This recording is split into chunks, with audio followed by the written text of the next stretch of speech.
24-এর অভ্যুত্থানের বুলেটের বিপ্লবের পরে আগামীর বাংলাদেশের নির্বাচনে আরেকটা ব্যালটের বিপ্লব ঘটতে যাচ্ছে ইনশাআল্লাহ। আমাদের মনে রাখতে হবে এই লড়াইয়ে আমাদের যারা সামনের দিকে থাকবে তাদের যে কাউকে জীবন দিতে হতে পারে।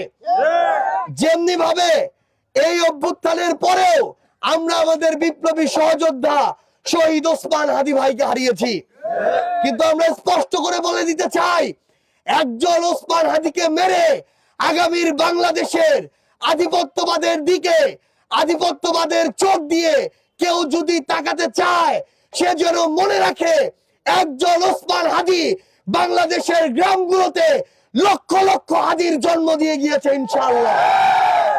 আমরা স্পষ্ট করে একটা কথা বলতে চাই, আমরা জনগণের নেতা হইতে আসি নাই, আমরা জনগণের সেবক হইতে আসছি। আমাদের স্পষ্ট কথা, আমরা নিজেরা কোন ধরনের জনগণকে শোষণ করার মতো কোন কাজ নিজেরাও করব না, কাউকেও করতে দিব না। কেউ যদি করতে চায় তাদের সাথে আমরা আগামীর যুদ্ধ ঘোষণা করছি। আমরা স্পষ্ট করে বলি, আগামীর বাংলাদেশ কোন ধরনের শোষকের বাংলাদেশ হইতে পারে না।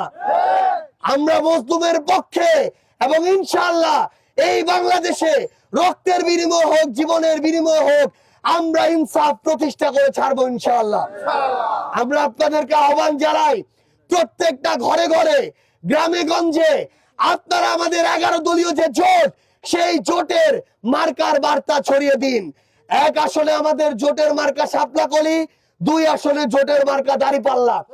বাংলাদেশের 300 আসনের যেখানেই জোটের মার্কা যেটা হবে সেই মার্কার জন্য আমাদের জান প্রাণ দিয়ে কাজ করতে হবে।